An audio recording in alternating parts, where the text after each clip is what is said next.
قطع oilamon janjol shidem.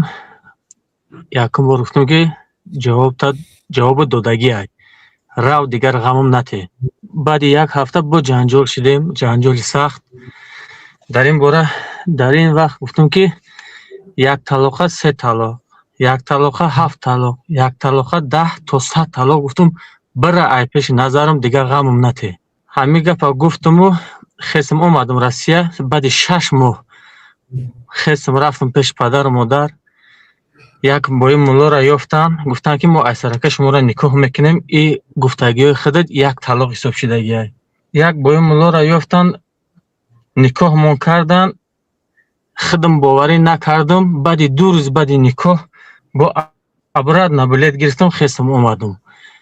хулоса як 7 моҳ мешавад дар ҳамин фикр, намедонам чӣ кор кунам. ҳама видеоятонро тамошо кардастам. ай ҳамун никоҳи кардагимон боварӣ надорам. ҳамира мехоҳам ки чӣ кор кунам бои мулло. дар байн мондагием бои мулло. мо агар ҳама баромадҳои гӯшкирдаги бошед, ҳамин 2 пахши мустақим пешанда талоқи чӣ хел кара масъалаша дида баромаданаша фаҳмондам ки кӣ масъалаи талоқ ба гап мезанад, кӣ масъалаи талоққа дида мебарад. барои ҳамин бародари азиз, ман масъалаи талоқ ба ҳеҷ чӣ намегӯям. ҳамин қадар мегӯям ки касе ки аз забонаш талоқ ки буромад, талоқ меғалтад. касе намеғалтад мегӯд, вай одам бояд далел биёрад, исбот кунад ки талоқтон ҳисоб нашуд ва рӯзи қиёматам бо ҷавоб медиҳад.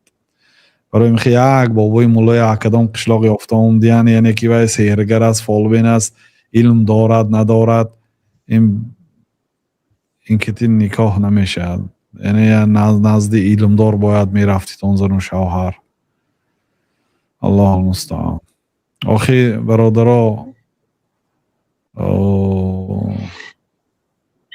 бояд ғазаб намекардед. вақти ғазаб бояд одам худдорӣ мекардед. я одам омад, ё расулу, мана я васият кунед. дар саҳи бухорӣ ҳаст, гуфтанд ки ла тағзаб, ғазаб накун. фараддада мирора, якчанд маротиба такрор кард ки ё расулу, хайр майли ғазаб намекунам, бо дигар насиҳат кунед. гуфтанд ки ла тағзаб, ғазаб накун. хайр бо ягон насиҳати дигар кунед. گفتن که لا تغضب، غضب نکن. فردد مرارا فقال لا تغضب. چند مراتبه تکرار کرد غضب نکن. گفتن غضب فقط به خاطر الله باشد ممکن. وقتی که حرمات الله تعالی پایمال میشه، وقتی که مردم دین قدر نمیکنن، وقتی که مردم روی به گناه میبیارن، شخص علم دارد در وقت خطبه جمعهش، در وقت برآمدش، در وقت درسش غضب کردنش ممکن و ثواب. لیکن غضب به خاطر دنیا، او کاسه شکستی، او تلویزیون شکست ویران کردی، گفته غضب کردن درست نیست. این غضب برای شما هم برای سلامتیتان ضرر میکند. وقتی که آدم غضب میکند، خونهایش همش به یک جا جمع میشد، به سرش رگهای گردنش میبراید، خون به سرش جمع میشد، فشارش بلند میشد، بیمار میشه. خاصتا آدمی که کسل قند داره، فشار داره، اینا و غضب کردن مطلقا منع است. غضب به یک آدمی سالم هم ضرر میکند، هم برای سلامتیش، هم برای اجتماعیات و اقتصادیات و همه چیز. ولی غضبش اند تلویزیون میشکنه، ماشین میشکنه، فرزندش زده معیب میکنه، زنش زده سطرسه نمیکند. با ضرری کی رفته اینو تبابت میکنه؟ با خودش. یعنی که یک دنیا ضرر داره. از جمله طلاق میتیه، دیگه از زنش محروم میشه. غضب، درباره غضب گفتم. درباره غضب گفته، درباره آرامی گفت، این یگان نقش نمیبازد. غضب در حالتی غضب گفتم گویا سبک میشده بشه. نمیشه. طلاق که از زبان برآمد میافتد. برای همین برادرها، اینه سبحان الله، بیچاره مردمی تاجیک هم گفته هم نمیتونیم که نزدیکی رویتون. نزدیکی رویتون هم گفته نمیتونیم. به هر حال شما باید اقلا به مفتیات میرفتید، نه اینکه یک بابای مولای حکیم کجا یافتین آوردین. خیلی نه. عموم چند طلاق دادید؟ عموم اول گفتم جواب دادگی. وقتی خونه آمدیم جنجال شدیم گفتم جواب دادگی. برای فقط غم نتی. با نیتی چی گفتید؟ با نیتی که برای اول دیگه غمم نته دوملو. دیگه زندگی تمام یا نه کی؟ زندگی بله. تمام دیگه انگلیس یک طلاق شد. خب دوامش اونش بعد گدت یک 2 هفته بنگذشت نکه ما در مدت 2 هفته در مدت 2 هفته مثل ما اویلاداری کردگیم جانجال با خب سخت شد. این مجلس دیگه گفت جواب من رابطه من خیلی زندگی نمیکنم. بعد در خب همون وقت گفتم بره یک طلاق 2 طلاق گفتی خطان که در وقت غضب تا 100 طلاق گفتم بره ای نظرم نمیفوریم دیگه. دویم بار 100 طلاق دادید، سوم بار اما یک بار یک هم گفتم، 3 هم گفتم، 7 هم گفتم، 10 هم گفتم، تا 100 گفتم شه.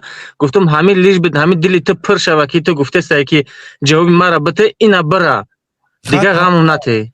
آز زنک چی میگود با قتی من زندگی کن میگوده کن انا او هودی در خانه ایستادگی ای با پدر مادر ما مثال میگم که مثال نمیشوه منش کدگان در خانه تو میای با قطعی همین زندگی میکنی که با مایل نکاح به خاطر پدر مادر نکاح کردم و پگاه دیگه جا بلد گرفتم اومدم خودم چی در دکار همین روسیه نمیدونم چی خیلی با تاجیکستان برم. یعنی 7 ماه اینجا شما بیزن زندگی دارید و بی شوهر زندگی دارد. خلاصه برادر عزیز 25 طلاق شما 25 سپتامبر بود. طبق مذهب امام ابو حنیفه، طبق مذهب امام مالک، امام شافعی، امام احمد، امام بخاری طلاقتان طلاق شدگی او زن برای شما حرام شدگی است. لیکن یگان دانشمند، آدم علمدار، فقیه اگر طبق مثلا دستور شیخ الاسلام ابن تیمیه رحمت الله علیه اگر شما نکاح کند علم داشته باشد و گوید که نکاح شما درست است من در پیشگاه الله تعالی جواب میتیم گوید خیر میتونید زندگی کنید. من همین قدر جواب برادر برای همین طلاق نتیتان خودداری کنیتان خاصتا پشیمان. طلاق بارها گفتیم که طلاق برای داده پشیمان شدن نه، طلاق برای جدا شدن. طلاق الله تعالی مشروع کرده است برای رها یافتن از یک زنک ظالم یا از یک شوهری بد. یک شوهری بد به گرفتار شدید الله تعالی نمیگوید که اکنون همینه گرفتی تا آخر عمرت مرده زندگی میکنی اکنون دیگه علاج نداری. نیست در شریعت ما. شریعت ما یعنی راهی حل دارد. من همین زنک زندگی کردن نمیخواهم مطلقا. گوید یک آدم مجبور کرده میشه معنی خیر در فلان وقت طلاق تا یک طلاق هر دو جدا میشی و شوهر کنه تو زنگیر. این طلاق برای همین است. طلاق که دادید مرحمت دیگه پی زندگیتون شوید.